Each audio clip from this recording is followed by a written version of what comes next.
Welcome to the June Garden City Parks and Recreation Commission meeting. Would somebody like to make a motion to begin? I'll motion to begin. I'll second it. Okay, I'll take roll.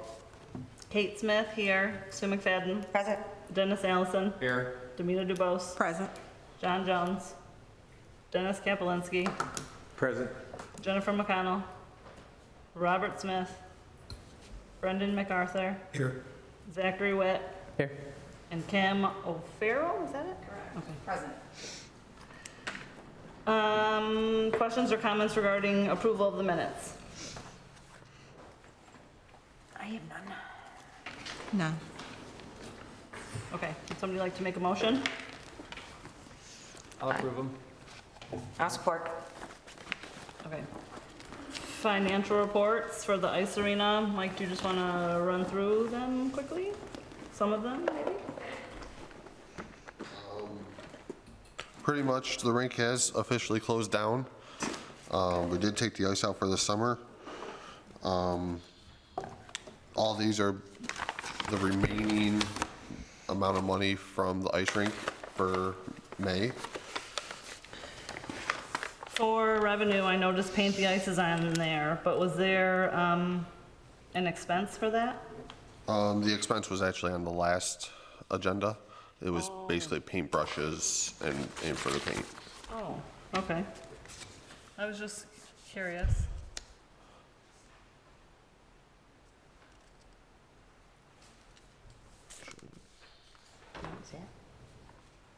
It was on Amazon order, I'm sorry. Oh, okay. We bought it from Amazon. Okay. Oh, okay, all right, Sorry. Okay. thank you. Any questions or comments regarding the ice arena financial reports? Okay, moving on to the Radcliffe Center revenue. Questions or comments regarding that? What are the new punch cards? What does that mean? The new punch cards is basically for your fitness room, for yoga and items like that. They basically pay for 8 weeks, which we have on our website so that you can purchase that and you can go to yoga or use the workout room with those. Then what's the difference between A and B? The difference between A and B. Somebody probably just paid So for yoga. you still have drop-in. So like So somebody. that's drop-in? Yeah, so Okay. like the yoga, you'll have drop-in. Okay, So it's gotcha. a $6 drop-in fee if you don't want to pay for the punch card. And the senior fitness room doesn't do the punch cards? Or do they have their own? No, I don't believe the senior fitness room does, actually. My apologies. No problem, thank you. I seen Dance Express did very well.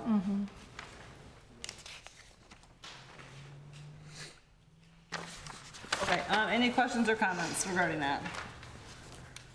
No. Okay, before we do program reports, I'm sorry, I should have done this before. Kim, do you want to tell everyone a little bit about yourself? I sure can. I should have done that first, I so. hope I have this. Am I on? Good evening, Commission. I didn't get to meet all of you during the interview process, but I am from Grosse Ile, and I currently live in Grosse Ile. I was the Parks and Rec Director there for a little over 6 years. And from Ohio. Some people look at me strange when I say that, but I was born and raised in Akron, Ohio. I've been doing Parks and Rec for close to 30 years. I've been a director for 2 different cities prior to coming here. And just looking forward to the new project at Radcliffe. That's what attracted me to the position. When you are building, well, it's already built, but developing new programs and new ideas to the community, that's what Parks and Rec is all about. And that's pretty much what I've been doing for the last 30 years. So left good ties with Grosse Ile. I just was looking for something new and challenging, and I felt that Garden City was a good place for me to bring my experience and knowledge, and it's hopefully, that's the direction I'm heading in. So I've been here for 5 weeks. I think I'm in week 5. Dipping a lot into the budget. I'm I'm really focused on the budget and making sure that all the department heads are fiscally responsible for all of our areas.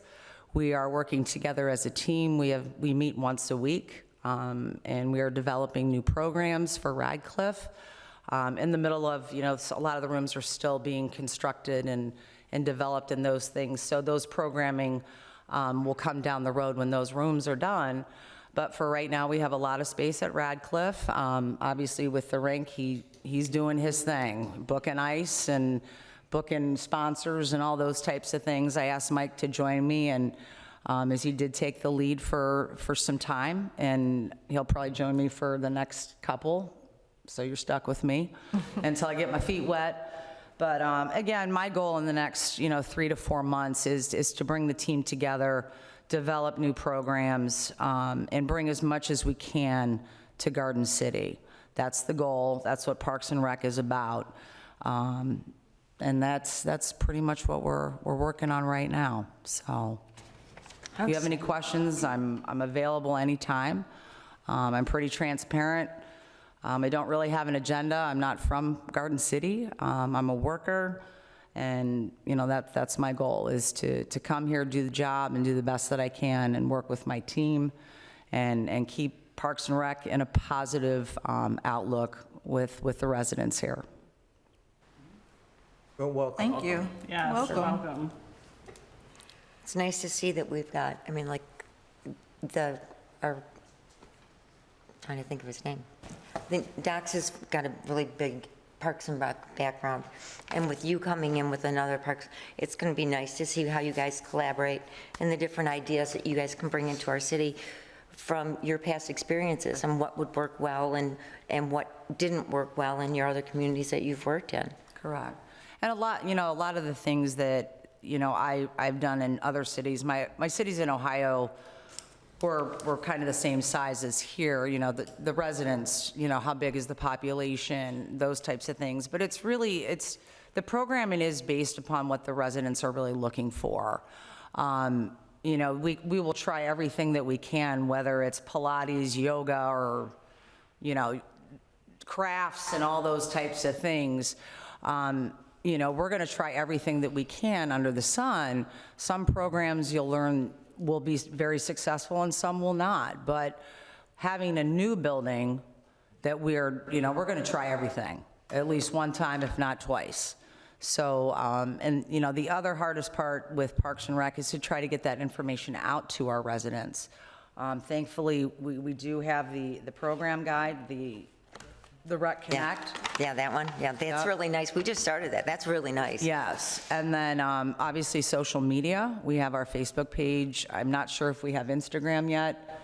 That's a big part too, is the social media. I'm learning more people are on social media than sometimes a paper copy. That's, it goes both ways. So just getting the information out to the residents. And I'm very verbal in meetings. I feel like I'm talking to the residents, even though I'm looking at you, but we're talking to the residents. And I will present as much information as possible during our commission meetings, if not city council, of the programs that we are offering to the community. That's the goal.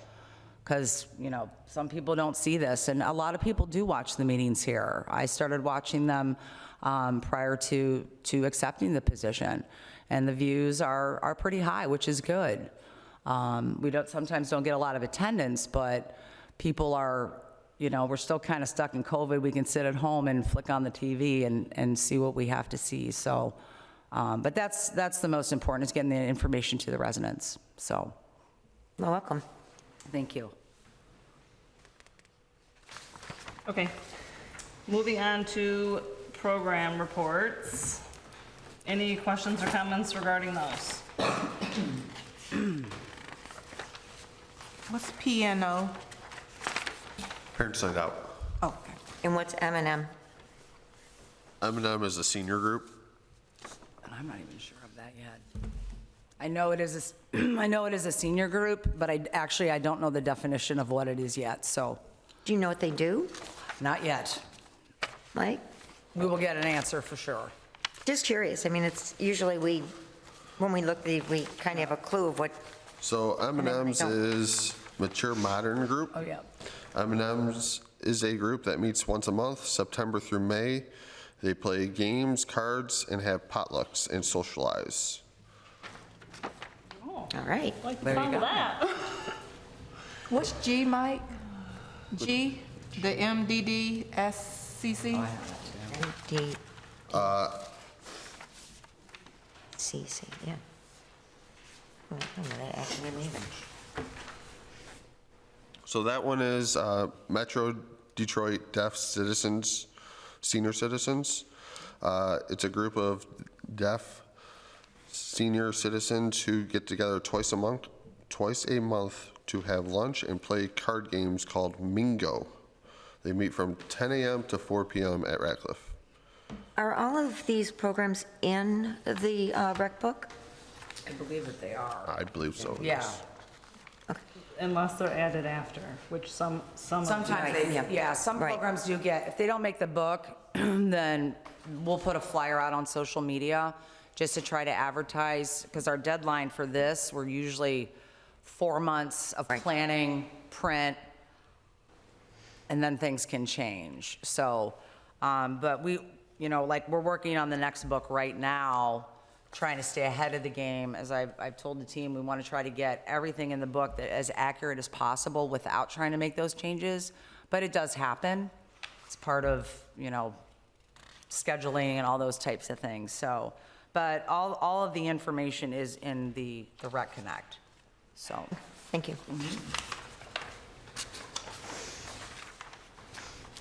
Any questions or comments regarding program reports? Okay, moving on to old business. Park inspection forms. Just a reminder for everybody to be getting those to me. Some people haven't been, so just try to make sure you guys are on top of those and get them to me, please. I had a question on the city park. I know I'm over city, but who else is with me over city? Because they said it was supposed to be 2 people. So I didn't find that in any Is of it our John? notes. I know we figured it out. I don't remember who it is offhand now. I have it written down in my Yes. notes. Do either of you have City Park? Ed Moeller. Can't remember. I wasn't here when they reassigned that. I think it was John, for some reason. I No, asked him, John has John Rotary. said it John has wasn't him. Rotary? Because Yeah. remember you said stop by and visit. Oh. I said I will. I'll well, he make never sure I has. get I with have it written down somewhere. Okay. who the second person is. Okay, so turn those in, please, if you have not. Moving on to secretary appointment. This is an ongoing issue. None of the commission is really interested in doing it. Jen did say she would do it though after you, so if you're done, I guess. She's not here, but she could do it for a little bit, I suppose. A few meetings ago, she said she would, but, We said we was gonna rotate it, right? yeah, no one really wants to do it, so every time I'm supposed to appoint somebody new, it's kind of an issue.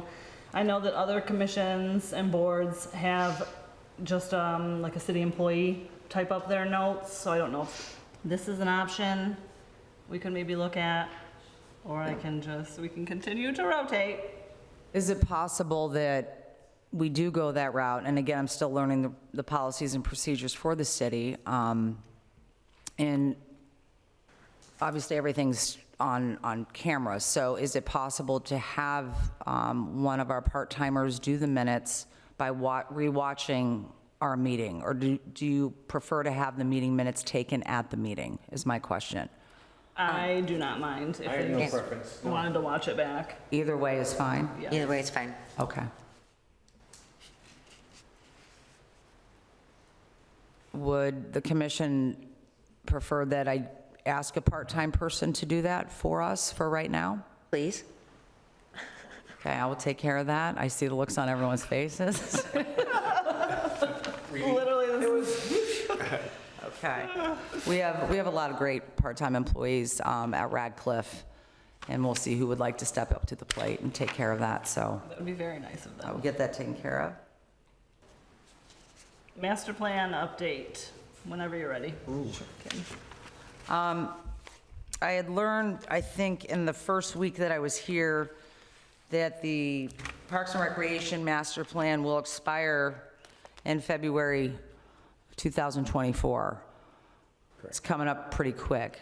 And I know, I'm not sure if all of you know about the master plan or have read the master plan or understand what the master plan is, but I've had these with every city that I've worked for.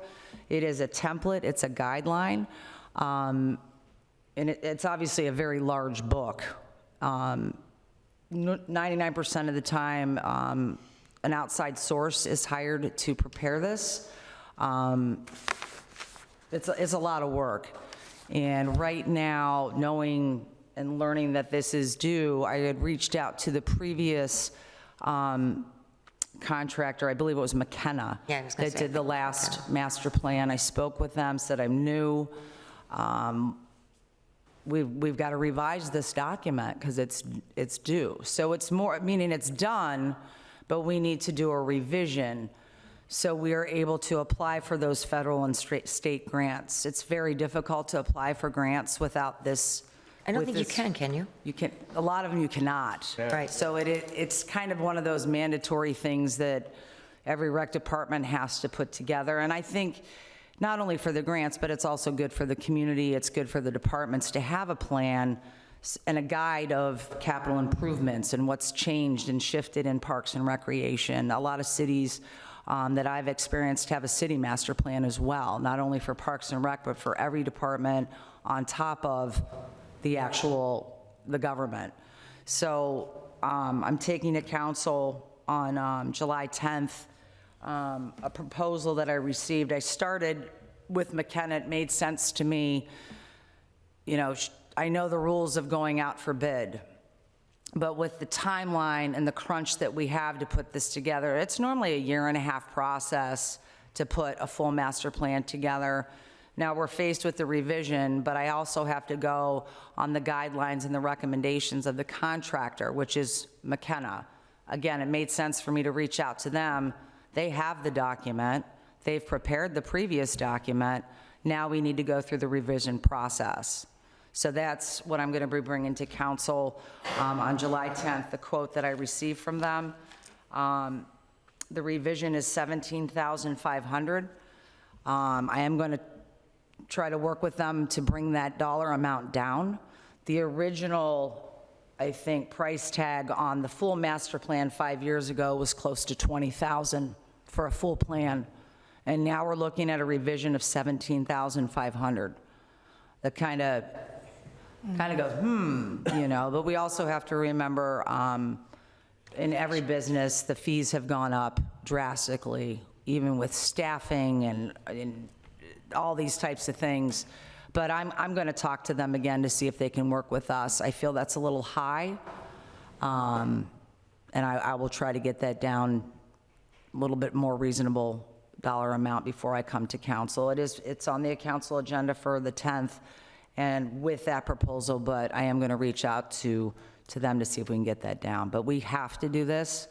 I feel we should do it, and that's my plan for July 10th, So going forward, after you get council's approval,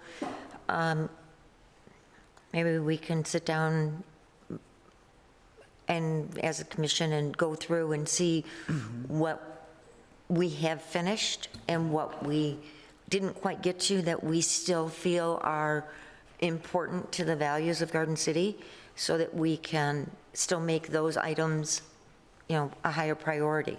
correct. And I think that's very important, especially myself as the new director. You know, I've done a couple of these. We do have 2 community forums set. I don't have the exact dates in front of me, but you'll see them in the new Rec Connect. So community input is very, very important to this process.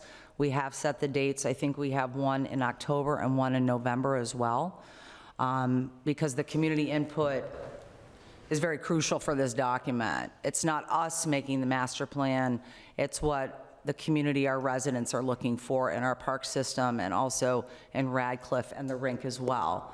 So we have set those dates to put that in motion, and then we'll take that data, that goes off to McKenna, and then also through the commission, we'll filter those ideas. Can you send the commission the dates of those meetings? Absolutely. actually, I did set the dates, I just didn't bring them with me. So I will definitely have those dates advertised at our July meeting, for sure. Okay. So residents can get ahead of the game and mark it on their calendar if they would like to join and be part of this process. Absolutely. Thank you. Any questions or comments regarding the master plan? None at all.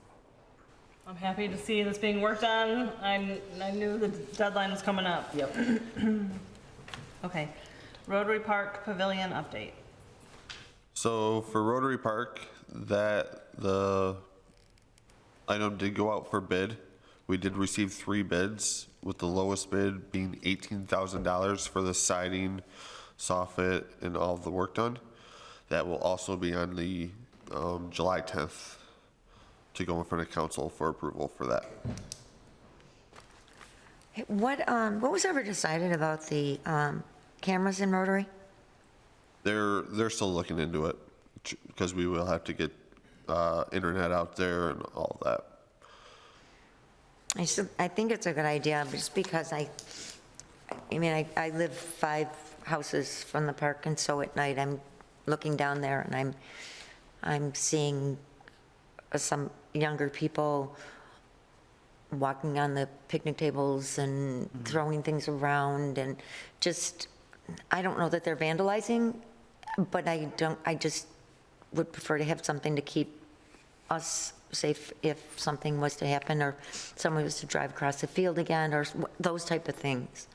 Are you thinking about having cameras that just record, or on time, that there'd be a TV monitor somewhere set up that they could watch it all the time? Or would you just like to prefer to have them, My Recorded. initial thought would be it would connect to the city. I know the police department has access to all the security cameras in city buildings. My first thought would be it'd be on the same network. But that would be a communications in our IT department. It's more along their lines. They know more stuff about that than me. I'd really like to see something done with that if possible. I know I had a conversation last summer, end of last year, me, Downey, and the communications department. They were looking into certain ways of like little hotspots to figure out but it's just the cost of it is very enormous comparative for the situation. So it depends on, if we're able to get fiber run to the area, so then it's easier connected to like the city, the network. But I know I can bring it up with Doc, and Downey will bring it up, and we can see what we can do to get that moving forward. Because I know we've tried several different ways. We tried the trail cameras, and they just kept coming up missing. And it just would be nice to have something there, if possible. That's my 2 cents. Anything else? I do have the dates for the forums. Oh, great. Oh, good. October 17th from 6 to 8 p.m. in the Heritage Room at Ratcliffe Center. That would be the first one. And then the second one would be Wednesday, November 8th from 6 to 8 p.m. in the Heritage Room at the Ratcliffe Center. Thank you very much. And that's for the public also, so anybody's invited. Yeah, that's the community forums for the master plan. Okay, so we would, we'll invite the community, and it's really kind of an open meeting. Mike and I'll be running the meeting. We'll be laying out, asking the community questions. We start with the parks, we start with Radcliffe, we go to the rink. We focus on those areas, and then it's more of just a conversational meeting. That's how I've run community forum meetings, is letting the community speak to us in what they're looking for. I've seen some forums where the community members that came to the meetings, they even just write down their ideas on a piece of paper and drop them off. I've seen emails come in I had to do one during COVID. That was tough. Nobody came because nobody went out. So I received numerous emails for my community input meetings in Grosse Ile, putting that master plan together. So it's just kind of an open meeting. allowing the community to speak on that, so. I love that. Yeah, that's what it's all about. Okay, any questions or comments regarding old business? Okay, moving on to new business. We left Kiwanis on here. Does anybody want to speak?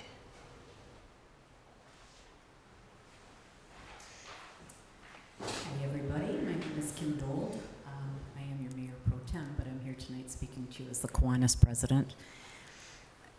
I wanted to let you know that this year, our project over at the park will basically just center around the Kiwanis sign itself. We're going to beautify the sign, plant some perennials around it, that sort of stuff. So that'll get started fairly soon. We have recently met with a representative from Landscape Structures, couldn't remember the word, Landscape Structures, and went over to the park and looked at what's there right now. The existing structure is from a company called Miracle, and it was installed in 2000. So it's about 23 years old right now. The lifespan for those structures is give or take around 30 years is what I'm being told. So what we're looking at doing, we'd like to put together accessory packages around the park. Have DPS go over and wash the existing structure, power wash it, see what it turns out to look like. The lady from Landscape Structures did tell us that it is possible to paint those, possibly look at painting it. Then we want to put in some pathways with the, Handicap, you're reading that handicap accessible there. well, our goal is to make the entire park all-inclusive. So the pieces, the accessory pieces that we're looking at, a lot of them are centered right around that. They have a merry-go-round that you can actually put the wheelchair on. There's different things. So we're getting ready to give her like our wish list and get some pricing back from that because the merry-go-round is like $35,000. So I'm sure it's expensive. yeah, and the surface. Right now, what we're thinking about doing, again, is doing pathways to make sure that it is accessible for anybody that's handicapped and also for the other kids. But that surfacing runs about $25 a square foot, where mulch runs about $2, if that. So there would be pathways. We would fill in the other stuff with mulch for the time being. So the idea is to get started with this project and then in the coming years, the next 5 or 6 years, continue fundraising so that we can replace that large structure when it's at the end of its life. So that's kind of what we're looking at right now. We wanted to, possibly be able to do this in stages because we're going to have to go after grant money and that kind of stuff. But it's a large park. I understand it does have a drainage issue, so that's going to have to be looked at too. But that's our plan. Now, she did tell us, because of COVID and everything, that everybody kind of went crazy this year. So the soonest they would be able to come out and actually start doing anything would be January of '24. And of course, that's going to be weather dependent, but we could start doing things as early as January if possible. And also what our pocketbook's telling us at that time, so. But I wanted to let you know that that's what's going on. I'll be having some conversations with the city manager and seeing how that filters down, because we're not exactly sure who the city is going to want us working with, whether it's our new director, whether it's this board. We don't know yet, but obviously this isn't just our decision what goes in there. We understand that. So that's where we're at right now. And whoever you do end up working with, I know you said you wanted to do it over a few years. I think that we should make a plan for Kiwanis, on the master plan, whatever's on there, probably not much of it got done in the past 5 years. So I would love to see like a plan, for thinking long-term. Sure. Like the racquetball courts are always an issue, like to keep them or not. So this is something that we should be thinking about, before Kiwanis moves forward, just to have everyone's on the same page. It's got to all be part of the package, I think, Yes. absolutely. Yes. And I Parking talked to lot a lot and of people, drainage. the pickleball thing keeps coming up. It's huge. To get rid of those It's huge. handball courts. They are used, but very seldom are they used. The basketball court over there is in very poor shape. The parking lot, the whole But the thing needs to be basketball court revamped. gets used a lot.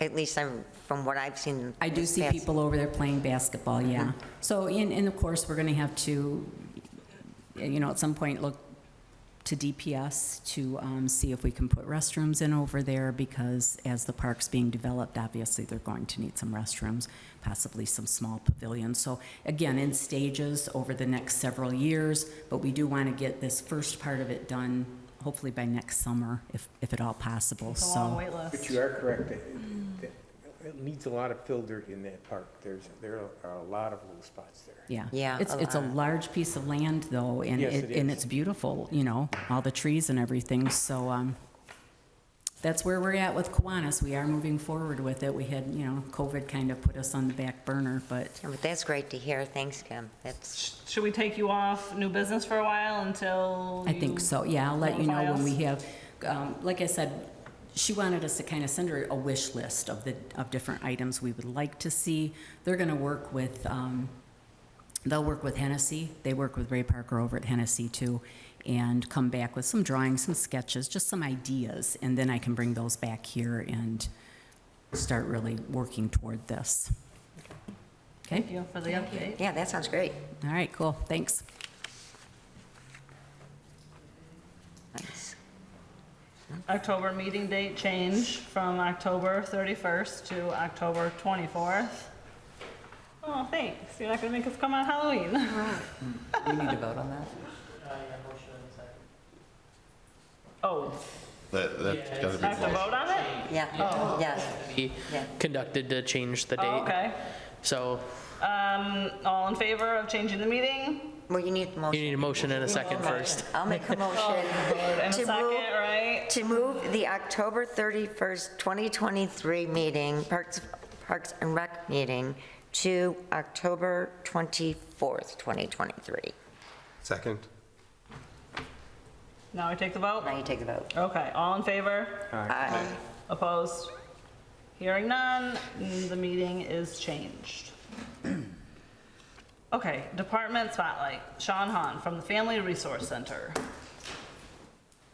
And Commission, this is something I'd like to start. I don't know if the team has been able to come in and speak at the commission meetings, but I think it would be nice that, I'm going to invite one of our Parks and Rec staff each month just to make a quick presentation to all of you, so you kind of get the face and know what they're doing. And so like this month will be Sean, next month will be Danielle with seniors, and Carly with youth programming. And I just asked them to put together a 5 to 10 minute little spiel so you kind of know what's going on in their department. I hope that's okay with all of you. That's great. I just wanted to say, sometimes we put guests first if they don't want to sit through the whole Okay. meeting. So it's up to, up to you. Yeah, and like I said, we're just kind of learning, I'm kind of learning how all this goes as well, and we can do that next time around. It's totally Okay. up to them, to you. I was going to be here anyway. This is riveting stuff, right? So hi, I'm Sean Hahn with the Garden City Family Resource Center.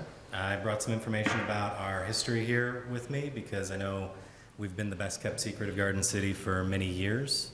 At various times we have been spotlighted, but most of the time we're just kind of doing our own thing off to the side. So here's a little bit of our history. So we started off working with the police department in 1985. I wasn't there at the time, but there were staff there that were working with the police department in 1985, providing diversion services for youth who were first-time offenders. In 95, we started working with the Westland Youth Assistance to provide a few different programs, and we've expanded our relationship with them over the years. In 98, we started working with the public schools to provide intervention for youth who were getting in trouble at school, not necessarily participating in ticketable behavior, so they didn't get the police department involved, but the schools needed some help. We were there to provide some services. In 99, we started working YEP services, which is with the Wayne County, providing diversion services in Western Wayne County. We also started working with the First Contact Fund in 2008 and the CWW Child Care Fund. So that's how we're currently funded. Our program is entirely tax dollar free for the city of Garden City. We receive all of our funding through the county, through these grants. We just renewed our grant with First Contact for 3 years, and historically, they tend to extend it for an additional 2 years. So for the next 3 to 5 years, we know that we're covered for our funding and our services. We still work with the police department. We still work with the schools. We provide prevention, intervention, and diversion services. So right now, we're heading into our summer camp season. So our summer camp is called Summer Unplugged. You may know it from its former name, Summer Heat, which we started running in 2011 and have continued to do so to this day. It's a very popular program. It's generally filled. It started off as 7 to 11-year-olds, and when the county changed the requirements for funding and for services, the program's age range changed, so now it's Farmington and middle school students. So our goal is to get them off the couch and doing active things and interacting socially with each other, even in the situations where we do play some video games or do some sit-down activities. It's face-to-face, which is very different than what they're doing at home, where they're playing online over headphones and they don't have the social interaction. It's a lot harder to say some of those rude things when the person is sitting right next to you. You develop some social skills very quickly. We also work with the police department regularly and with the schools to focus on truancy and other minor crimes. Our program is available to any youth in Western Wayne County, and when we're working with the PD and with the county court, we can eliminate charges that youth have received if they participate in our services, demonstrate behavioral change, build the skills that they have been working on, set a goal and achieve it. And that gives them a better chance moving forward, so that instead of having a charge on their record that says larceny, they'll have something that says participated in a youth assistance. And it's a lot nicer to have that on your record than it is to have specific charges. So I'll be here for the rest of the meeting. I'm happy to take any questions if you guys have any right now, but if not, I'll talk to anybody individually. I brought some pens and some carabiners that have some of our contact information on it if anybody would like one. I also have some business cards, and I'd be happy to sit down and talk with anybody one-on-one or as a group about any of our services. Now, the youth that participate, their parents have to come in also, or is it just the youth themselves? So some of our groups are set up to be more social-based. So our youth that come from the middle school, for example, for our rave group, right, they come right after school. We've got an activity area set up with ping pong and air hockey and some video games, board games, and other activities. And they have some supervised hangout time, and then we move into our group where we serve a meal, and their goal is to interact socially, to work together, we help them to develop leadership and some other things. For those groups, there's no parent participation. There's parent paperwork. All of our parents will tell you that there's parent paperwork. Anytime that you work with the county, everybody's got paperwork.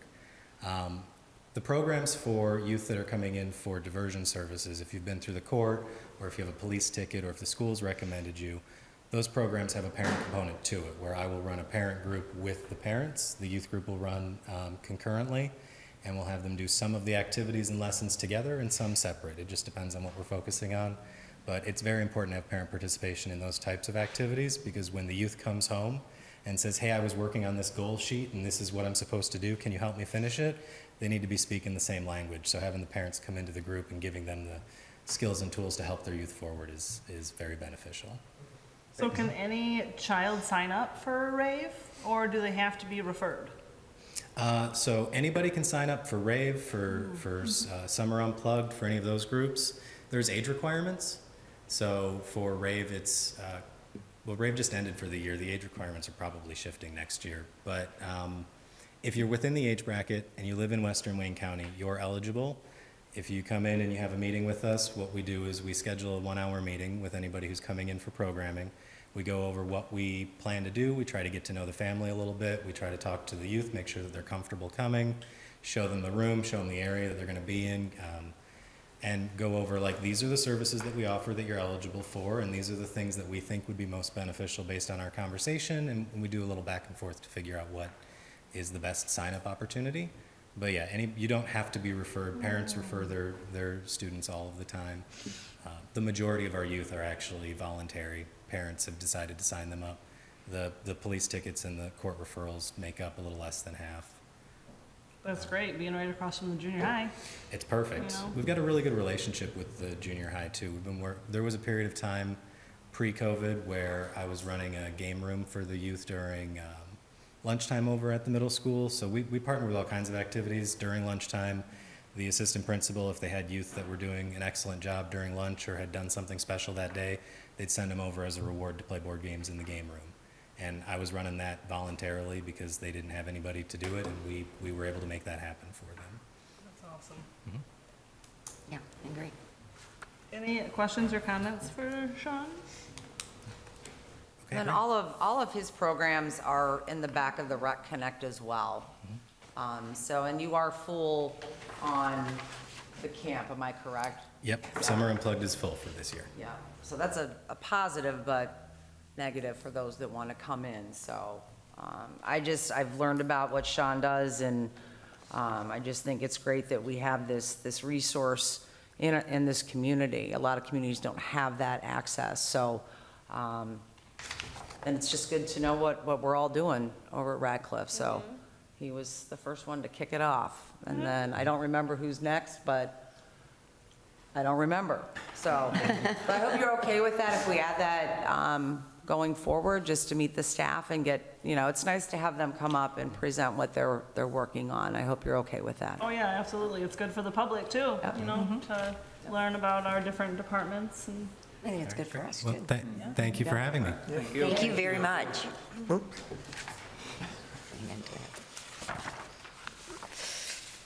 Nice one. Okay, to-do list. Is there anything that needs special attention? I do believe, this was brought to my attention, that we need to vote on a chair and a vice chair.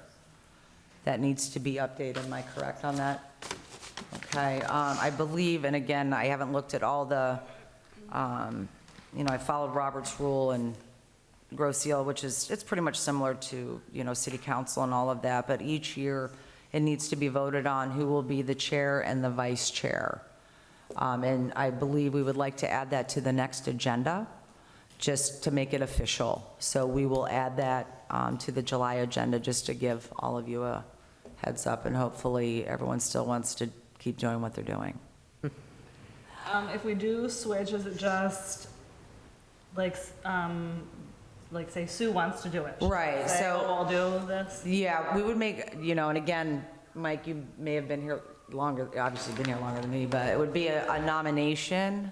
The way I've seen it done is just somebody would make a nomination to, So I, Zachary, would nominate Kim O'Farrell to be Right. the chair, and then I Yeah. nominate XYZ to be the vice chair. yeah. So it's just a nomination from a commission member, and then we would put that to a vote. I've seen it roll call, and I've also seen it yea or nay. So normally with the commissions, I've seen it more of a roll call, if that's how y'all do it. The council does it as, depending on the vote, yea or nay versus roll call. Roll call is usually when it's a contentious topic. So to help the city clerk with doing Yeah. the minutes on it, I mean, it's most likely going to be a yea or nay. It would probably be easier as a yea or nay and just a nomination and who does it, just because as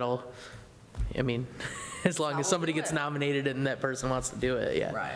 I hope no one will be fighting over those positions, right? I'll nominate whoever's ready to take it over. Yeah, I took care of the secretary, now, come on. So yeah, we just wanted to bring that to your attention, that'll be on the next agenda. And then I just wanted to update the commission with some things that are coming new to the Radcliffe. I think it's, like I said, Parks and Rec is positive. Everything that we can do for the community, the better. And of course, I can't find my document, but we are probably doubling all the programs that are currently in the book. And that's due to some postings that we have put on social media. In order to run programs, we have to have people to physically run the programs. So we have advertised looking for program instructors on our social media page, and that has been very successful. We have met with a Spanish teacher.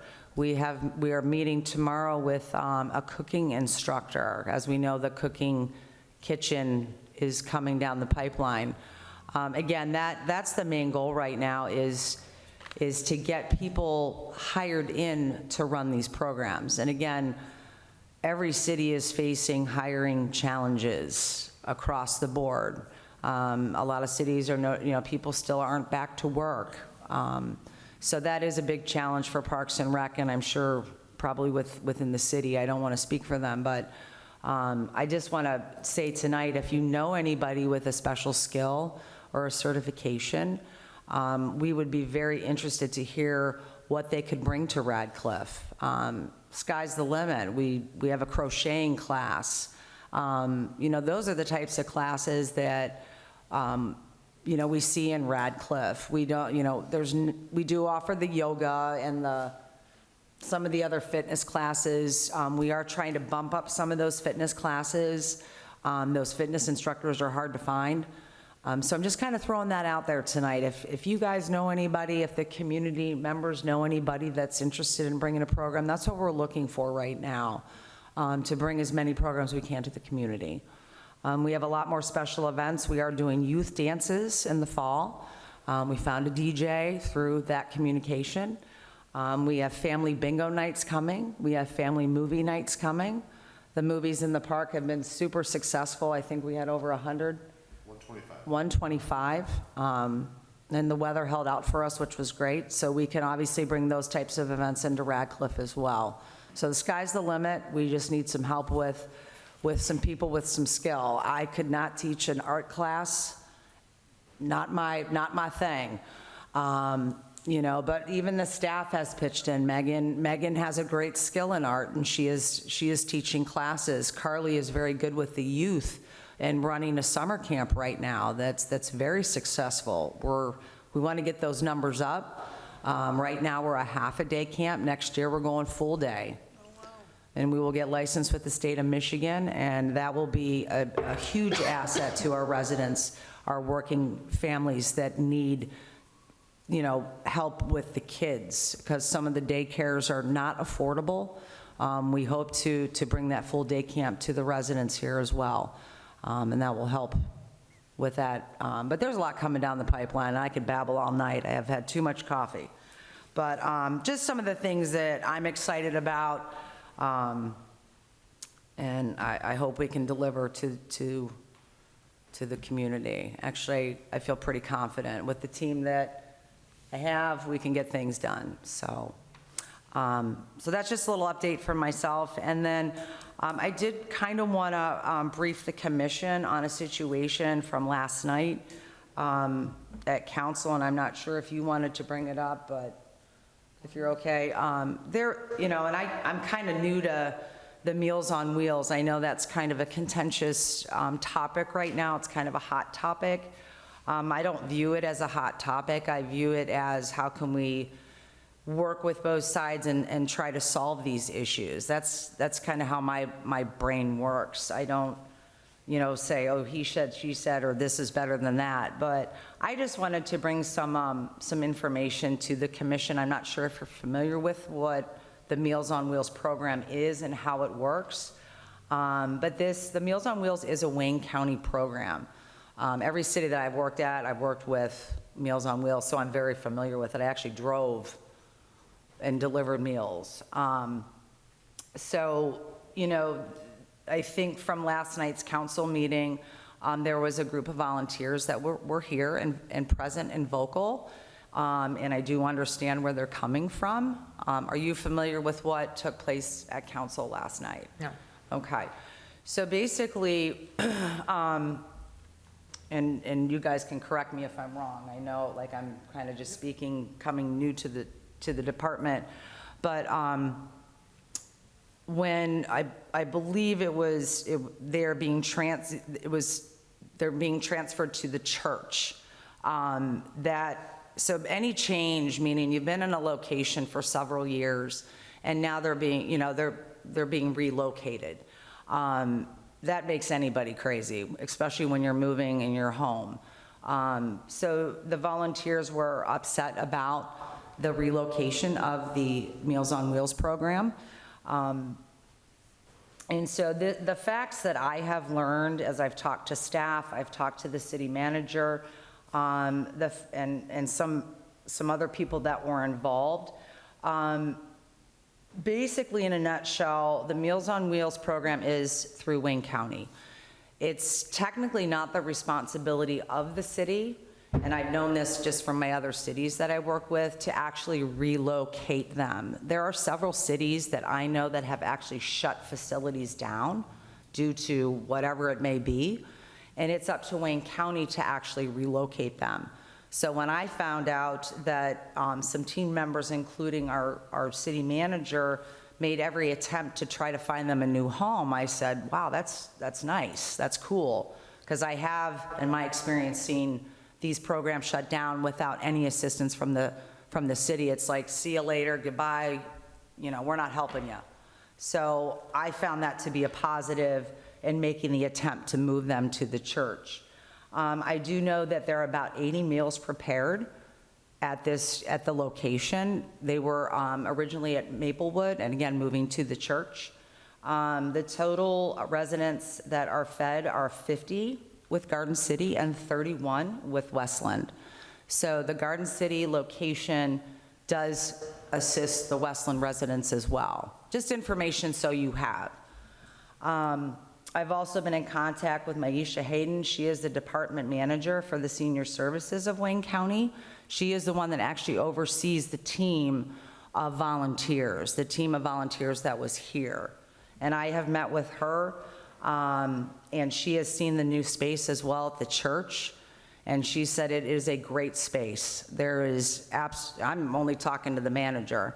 It's a great space for this to be taking place, and the transfer should be pretty positive. And that's why I was a little caught off guard last night with the volunteers. I personally was caught off guard because the communications I've had with the department manager for senior services of Wayne County, she does the inspections of the location. She was on site. We had a great meeting that day, and I'm thinking this is going to be a positive transfer. You see where I'm coming from. So that's why I was a little caught off guard last night, but again, I always see both sides. The other thing is the church is very pleased to have them. The team there is amazing. I've met with them. They are cleaning up this beautiful kitchen for them to utilize. So I'm just trying to relay the information to you that I have done some research on. What church are they moving to? It is, The one on Merriman Road in Maplewood. First United Methodist Church. That is the new location, and they're going to be moving the week of July 3rd. And the city is moving them. So as far as all the property that is at Maplewood, I know our DPW department, I know some of the employees with rec, we are assisting them with every step of the way, meaning we're physically moving their items for them. I know there was some hot topics that were brought up last night, including the elevator. I went over and checked it out myself. Again, I'm not an elevator inspector, but I did speak to the church. The elevator is on what's called a gold plan, being inspected 2 to 3 times per year, which is more than average. I know there were some comments made that the elevator is not working. I did want to bring the facts to the commission and saying the elevator is inspected 2 to 3 times per year, and it is in working condition, and that is from the supervisor over at the church. They've never had a problem with it except for a power outage. So I just wanted to bring that attention to you. I know the volunteers of Meals on Wheels were concerned about the space that they were utilizing. I know Marge and I worked together to try to figure out the square footage and see if the space was comparable to Maplewood. So we actually did some measurements today, and the kitchen area at the church is 378 square feet. And at Maplewood, they were working in a space of 322 square feet. So the space, and again, we measured it, the space is ample for them to be working in. The church is also supplying ample storage for their items. There are 2 additional rooms that the church has offered to Meals on Wheels. for them to keep things there so they're not trucking things back and forth from Wayne County. And I know the other issue was that there is a meeting being held there. The AA meeting is scheduled from 10 a.m. to 11 at the church, kind of during the time that our volunteers are there prepping those meals. And again, I'm kind of reiterating what the volunteer had stated last night, you know, what's making her upset. Are they in the same area?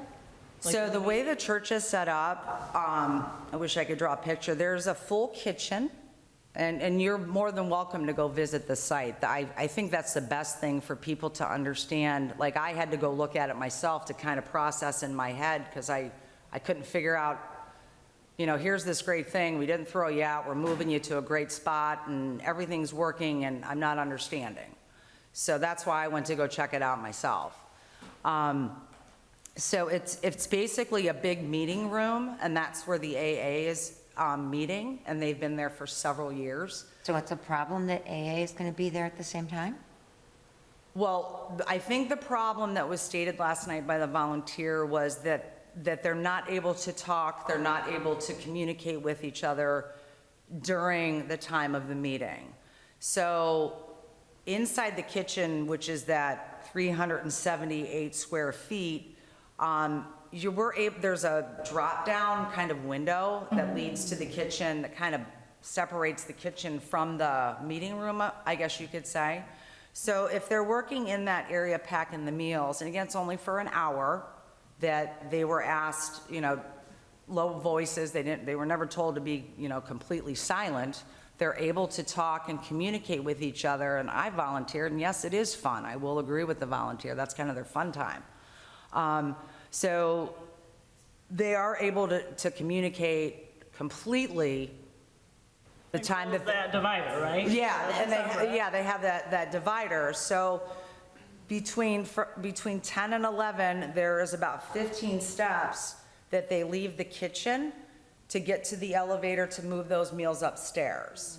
Why that meeting is going on. So we're taking a meal, like I went through this all in my head today. I feel like I just did it a couple hours ago, which I did. And they're just kind of taking those meals, walking across the path, like 15 steps, heading to the elevator. So I guess, you know, I looked at it as, you know, common courtesy. We're trying to share a space, you know, and they're both important. You know, I view them, AA is very important. Absolutely. And Meals on Wheels is very important. Can we work together and share a space for the betterment of the community and the people in the meeting? That's kind of how I'm viewing it. And again, like I said, you know, we're going to put a partition up, you know, to keep the AA, you know, there's some logistic things that we're going to, you know, work together as a team with the church. But I'll be honest, I mean, the church is, these people are amazing. The accommodations that they have made that they didn't have to make. Well, were they saying what they wanted that they weren't getting? I have not heard, all I heard was last night, and then I was in a meeting with the city manager, one of our other employees, and also, and I can't think of our lead Meals on Wheels lady's name. I'm not sure of that, but she kind of oversees the volunteers at the site. And when we were speaking, I got the impression from the meeting that she was fairly okay with it. Yeah, you're making a change in configurations, and you know, we got to do this, we got to do that. But my impression was it seemed a positive move. How many people are working in the kitchen at one time? That's a good question. I don't know the answer, but I think we have between 5 and 8 people. Is it every It's night? more than, No, Meals on Wheels, I believe, is Monday, Tuesday, Thursday. Thursday. And Yeah. when is AA? Monday through Friday. Yeah. and the church is at Merriman and, Maplewood. oh, Yeah, it's 6443 Merriman Road is the address of the they church. give out packets also of food all the Yeah. time on the Yeah. first floor. And I do know that some city employees had made a couple of other attempts to find a new home for Meals on Wheels. They did go to 4 other locations, no names mentioned. But those other locations we're going to charge. And that's, you know, you don't want to get into that. So having this, I kind of viewed this as, oh my God, it's a win-win, that we were able to find, not me, but administration was able to find a new location, and we didn't even have to do that. That's Wayne County's responsibility, because it's a Wayne County program. And again, you know, I'm new to this. I'm only speaking from myself. I'm not speaking for anybody else, but I just kind of wanted to give you my view on it. I felt sad last night with you have these great volunteers doing what they're doing, and they feel awful. And that was expressed at council last night. Right. Because So, they're not but, that- it's only a block from where they're at now. Yeah, How it's many- right around the corner. How many people were stating their displeasure at this? I believe there was 2 last night at council. 2 that- came up and spoke, and there was a group of, I think, 9 or 10. 2 spoke, yeah, and Yeah. I'm looking, and I think there was maybe 4 or 5 that were back there. Because but there were. they didn't provide any resolutions or, you know, what state what they want wanted to or, change. yeah, I mean, because alternate? there's no way to change something if you don't know what the issue or the problem is. Right. And I think they may need to form a meeting or, you know, come together to see if they can resolve some of the issues. I mean, The issues are kind of what I laid out. They were concerned about the elevator, number 1. Do they have steps there that they could use? There are steps, yes. Well, then But the therefore- elevator is Well, just whoop, you go right up. A lot of the volunteers are older, too. A lot of the volunteers are older as right, well. but she said that the elevator is working, correct? And gold standard Yeah. is what So I- that was one of the big One ones. of the big concerns is the elevator going down, and then the being quiet during the AA meeting.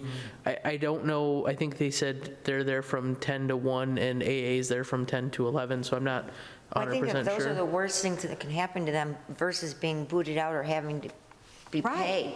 And I If think they're it there- sounds like this Right, has you gone said 10 over. to, you said 10 to 1 there, that AA is Prepping, there. no, 10 to 11. 10 to That's their 11. actual meeting. Okay. The church had informed us that some of the members come in early, like around 8:30, but they're kind of social talking, but the actual meeting where it was expressed if we could have, you know, lower voices, it wasn't, you got to not talk at all, but have lower voices in respect for that meeting, that's was their concern for that hour of the meeting. And obviously, the workspace, the configurations are different from Maplewood, but again, when you make a change, it's, until you give it a try, we won't know until we try it.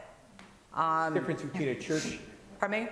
between the church's kitchen and a kitchen that used to be for a grade school. I mean, it's just. So, different. at Maplewood, they're not in the kitchen anymore because that was within the first lease agreement with It Takes a Village. So they were in a room with a couple, I believe, heating pads. Yeah, they had like heating tables, I believe, yeah, Maplewood? that's the name of At them. Maplewood, in one of the like classrooms. Yeah. But now we have the kitchen and we have the full oven. And the church actually said that they would be more than happy to donate their warming units, their, you know, so the church The is church is giving. giving. And, This just sounds really disappointing. Yeah. but again, I've learned in my career, everybody It's a has an change. opinion, everybody has a voice. My goal tonight is just to give you and brief you of that information. Okay, and once they try it, they might like it. Right, and that's the thing, we don't know Right. until we give it a shot, but I can let you know that I'm doing everything I can to, you know, help facilitate the move. I know Marge is working to get with DPW, to get all those items moved for them, because we want it to work. They're servicing our residents. Yes. 50 of them, and it probably is going to go up. So our motive is to help them. Our motive is to make this a smooth transition. Again, we've learned we can't make everybody happy. We know change makes everybody cranky, but we're doing everything that we can to make them happy. So I know some of the people that work at the church, and Oh, they're nice. great. I Yes. met the new pastor today, and she's out, I've just never met her, great but conversation. Yeah, I met some of the people that work there in the church. Yeah. Very good people, Yes. so.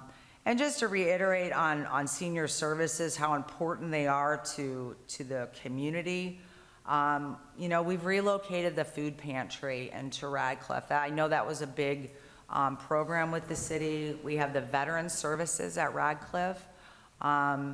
We have various senior programs, bingo, lunches, seminars, art classes that are at Radcliffe. The senior center, that's new at Radcliffe as well. So we do support our senior programs, very much so. So I just kind of wanted to focus on the seniors and this transition with Meals on Wheels. And we are doing everything that we can to help them. So I will be quiet now. Change can be very hard. Changes, You know. it is hard. But It's that very hard. sounds nice, a little bit bigger Yeah. kitchen for them, real kitchen for them, so Yeah. maybe So- once they try it, it'll. Right. I hope. I hope. And we'll, you Yeah. know, I'll be there every step of the way. You know, like I said, I've worked with our Trenton Meals and Wheels program. I drove the meals to the people's, I've been there. I've been in those kitchens. And some aren't very nice, I can tell you that. And even speaking with the director of this program, she's seen some pretty bad locations as well. And she walked in, she goes, this is really nice, you know? So I don't know. It's nice that the city is helping them Yeah. move and found Yeah. somewhere, Yeah. that's nice. And that's a positive, so. And that concludes my conversation. Okay, does anybody have anything for needing special attention? Nothing. Okay. Communications and upcoming events. Usually Mike would just run through these, so I don't know if you want to have him do it, or if you would like to, just share with the public what's coming up. Mike, you're up. There's a wreath making class on July 7th at Radcliffe. There's ice cream bingo on July 17th at Radcliffe. Is that it just- ice cream and? You're playing bingo and getting a big bowl of ice cream. Get Is a it big- just for seniors, or is there age? I honestly don't know. Okay. No, I think that is a senior program. It is senior, yeah, it is seniors. Okay. Uh-huh. All right. You can come. No, I'll come to the family one. I heard there's a family one. Oh, you gotta have fun and run, but we're, like, again, there is a lot designated for seniors, and we're bringing those events. I know they take bingo very seriously. They do. Yes, they do. I'll wait for the family one. Yes, family bingo is coming. I'm old enough, I can go. That's what I just said. Not about you. Movie in the Park is on July 19th at City Park. What movie? Matilda. Oh, okay. Do you have a location that you want to announce? It is going to be across from the skate park in the big open field. So you Oh, that'd park be right in nice. front of the ice rink, and you'll be able to see the screen right there. Okay. Nice. It starts at dusk, right? It starts at dusk, yes. And then the slime making class is on July 28th at 1 p.m. at the Radcliffe Center.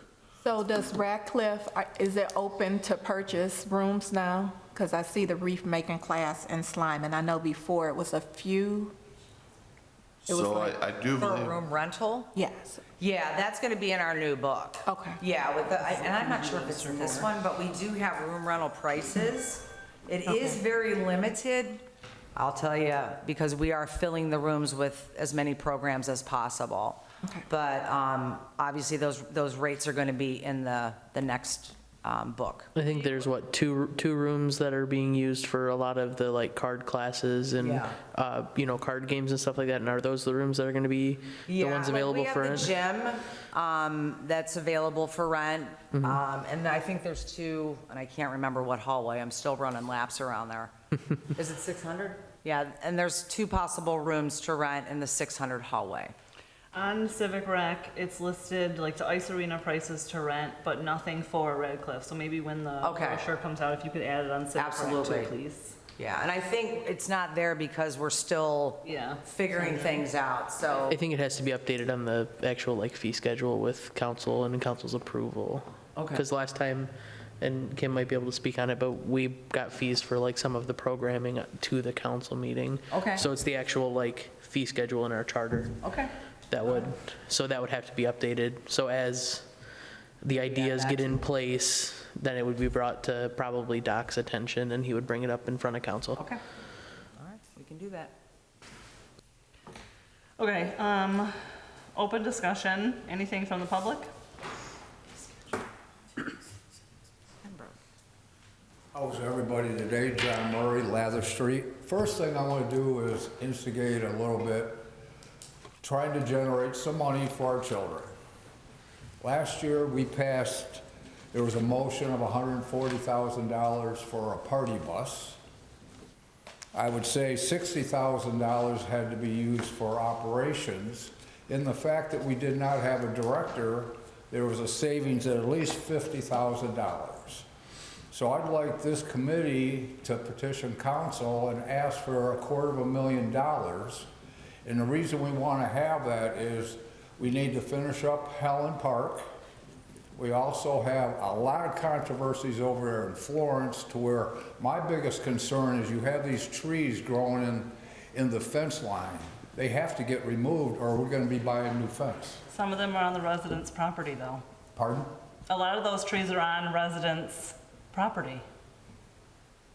Sometimes we have to make an effort to improve our environment Yeah, for but the children. you can't take down someone's property. You can't just say, you can't go into their yard and cut down their, Well, I'm saying you communicate and ask the question. We want to preserve the fence, or you may have a renter. There's a renter property over there with some vicious dogs, from what I heard. And if that tree tears it down, that dog gets out and we have a child bitten, who's going to take the blame for it? So I'm asking you to petition the council and the city manager for this $250,000 that was going to be spent last year. If we actually had budgets instead of the mannerism we go with, that money would be sitting in your account right now to be spent. but this, as we discussed before, municipal budgets are completely different animals. They're not a checkbook. They don't say, here is yours and here is yours. They say, this is your proposed spending. But we don't have a checkbook. Our money comes from the general fund. So this money didn't come from us. We weren't spending I'm it. using the word cost containment, and I think because of the way some of this stuff has gone about, we have lost the opportunities. I'm just pushing it because as of right now, DPS has gone around and seeded everywhere else, but Helen Park, it hasn't been taken care of. It needs wood chips to balance it out because after a heavy rain, you have puddles. Is that the only two things that you're concerned about at Helen? Is the seed and wood chips? Excuse me? Is that the only two things you're concerned about at Helen Park, is just grass seed and wood chips? I thought there's only one picnic table. I thought at one time when Brad was talking about we were gonna buy some equipment, but because of COVID, we had a pricing issue. So I've never actually seen what was the initial plan. I'm also still looking for some sort of accounting on what actually happened there. And after that, you should have a lessons learned seminar on this because there was a lot of mistakes made over there. The original, I don't know if it was a plan, but thought was to have two covered picnic tables and the cement. But the cement was so much money, and we were, that the covered picnic tables were just too much. So those got cut. So I think the city probably just threw a picnic table in If you there, go but it did not back come to- out of the grant money. If you go back to when that grant was first given, Mr. Moeller made a complaint on how someone planned on putting a sidewalk right straight through it. A year later, you started the work, that was all done, there was a complaint at council, that's why you have the configuration we have now. It got fixed, yeah. So I'm just asking to finish that and to start doing something over at Florence. With trees? With that $250,000, I say they owe you. I'm wrong, but at least try.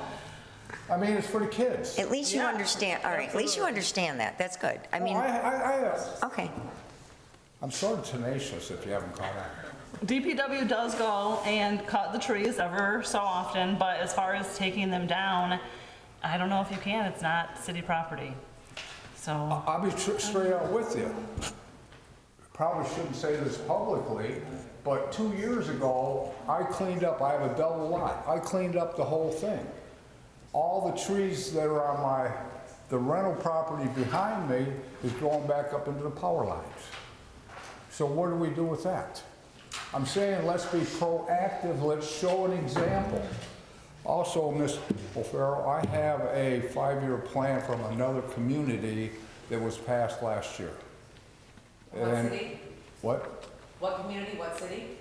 I would prefer to keep that under the lids. It was local, but it's just one of those that I have to rebundle it and get to it. I won't be able to do that till next Monday, so I'll try to get that back to you then.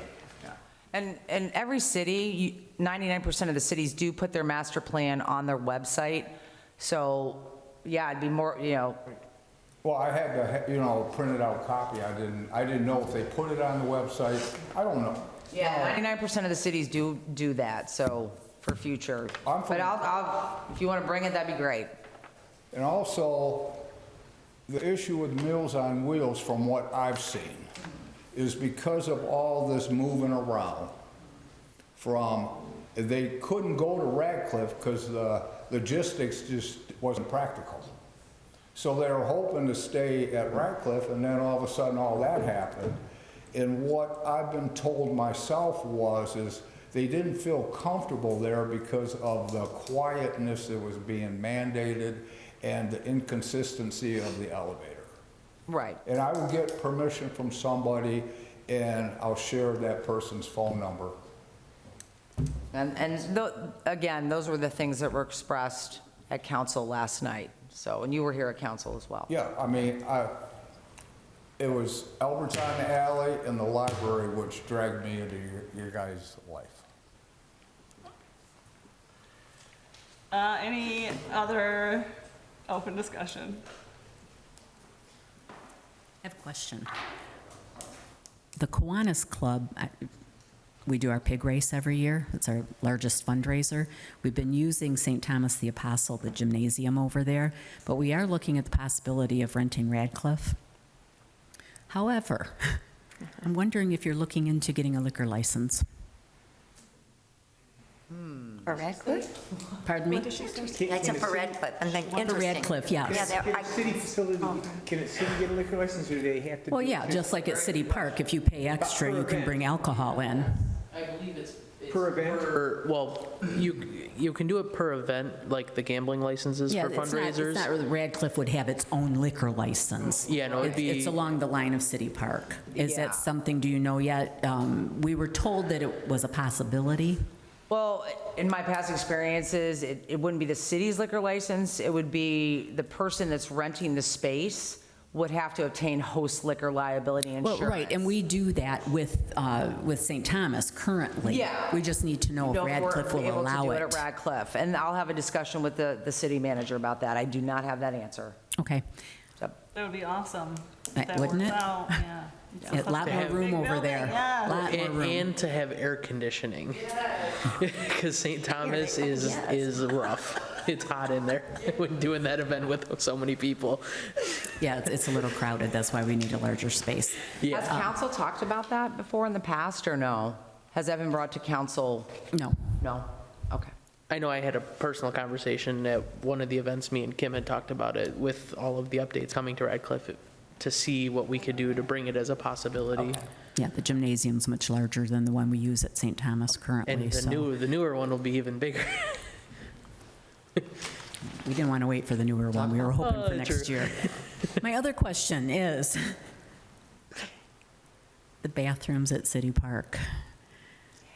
Mike knows he was kind enough to answer his phone for me. I was there, we had rented the pavilion for a graduation party. And apparently the bathrooms were supposed to be locked, but they weren't, and I've never seen anything so nasty. And it's So, ongoing. It pardon me? continues to happen. I know, and I'm In just, any of the and we parks. did, I know Mike mentioned something about the possibility of cameras over there, but we've got to do something because the restrooms have to be available for the people in Is the that the old park. pool restrooms? Yes, yeah, the old pool area. That was one of the things I did talk to communications about, and he was also getting with IT, and I think he was getting quotes for cameras throughout City Park for sure. Because we do have a central location for the ice rink. Right. As a Where you internet. have Wi-Fi, right, Yes, exactly. For internet. Yeah, that would work. Didn't Okay. we discuss that about, a key fob that you, if we rented the pavilion for the day, they'd get that key fob? that You they could, but like I said, But- you're gonna have people that just prop it right open, and I we're know. right back in the Yeah. same boat. Because they don't want to open it up every time. Yep. Yeah, the vandalism is off the charts from Thank you. what Mike and I've had discussions about. So I do have a couple ideas that Mike and I haven't talked about, how to at least keep the bathrooms open and clean for our renters. We'll talk about that down the road. But yeah, every day he is in one, if not two parks cleaning something up. That's been a problem Oh, it's for brutal. years, Brutal, a long time. yeah. Do the So- bathrooms attached to the ice arena get vandalized? No, and those are open from 8 AM till 8 PM. The ones inside? Sunday Yeah, through like Saturday. Attached to the building. Yep. Yeah, if they're attached, yeah, it's Yep. We leave those open, and we haven't had an issue with them yet. Hopefully, we don't. Exactly. Even with the ball field, they're not as bad as the No. pool house ones. And the softball bathrooms also get open whenever there's people down at the softball fields. So we keep an eye on that. Once we see people showing up, we'll open them up. I'm curious, Mike, which gender restroom is worst? Women's. That's what I thought.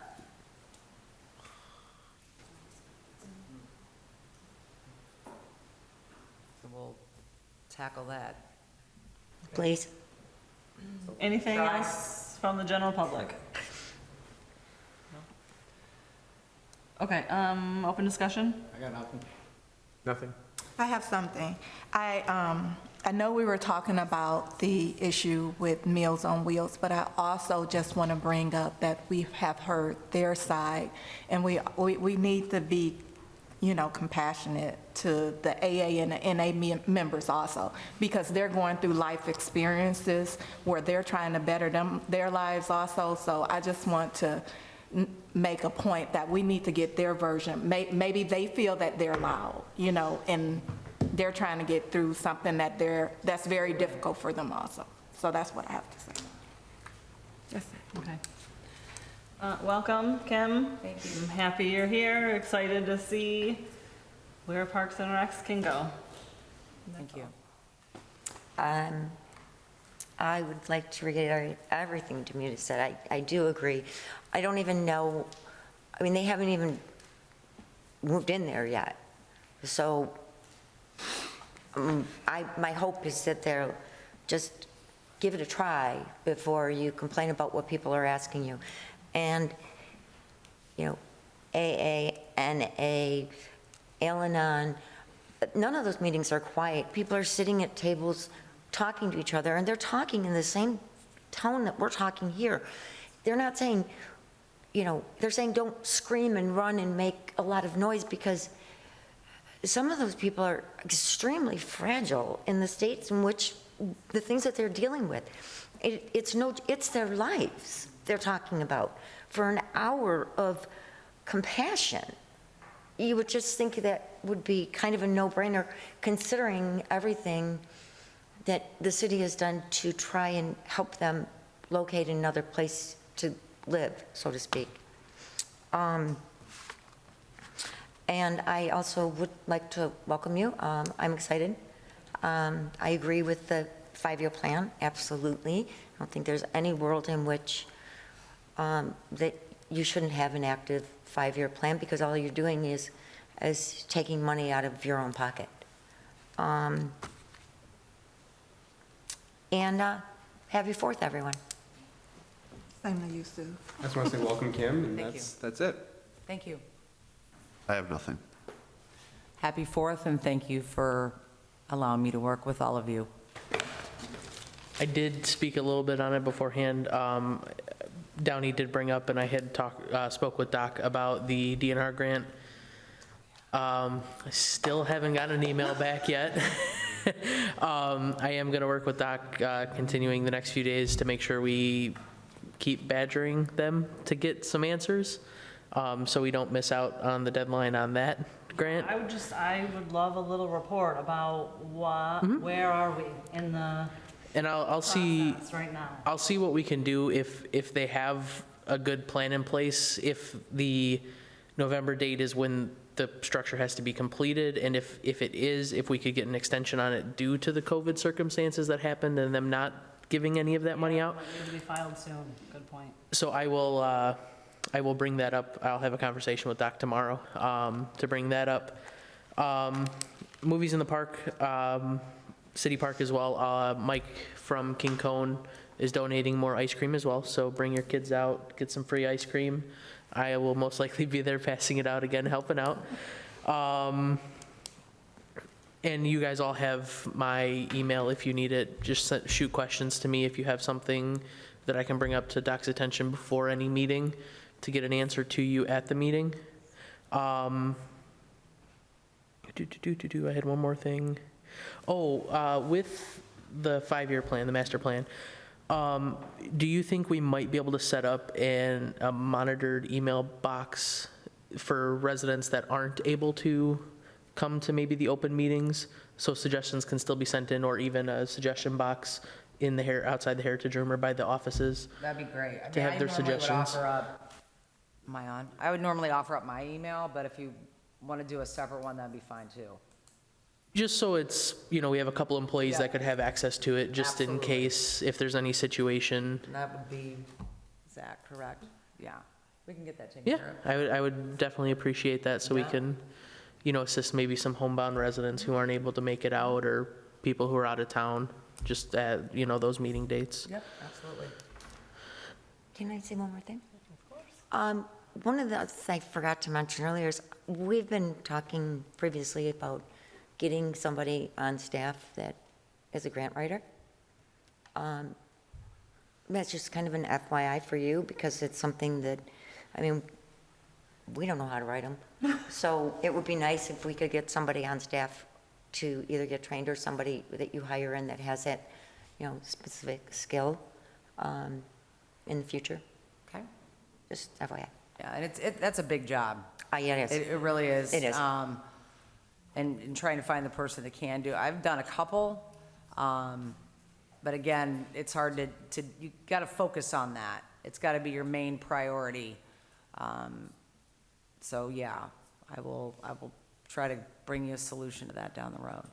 And if not, I'll bring it up with Doc again. I know we put the feeler out, and we had 3 people that were all over 100,000 a year, and none of them were local. So they were all, I think one was Maine, one was Oregon, and then there was another state, and I'm staying where I'm at, doing it all remote. So, well, I know I've brought it up a few times, and I hope that we continue to look into it, because Parks and Rec is a very grant-funded program, and it's better to have the grant funding to save the city on the taxpayer funds, so we have more money to help with upgrading parks, like the DNR grant, which is a $225,000 match. So we're putting that up, and we're getting $450,000 to help build the play structure as well. Absolutely, yeah. So anything, I know we're working on it. Okay, anything else? Happy 4th of July. Be safe, please. Somebody like to make a motion? I make a motion. Support.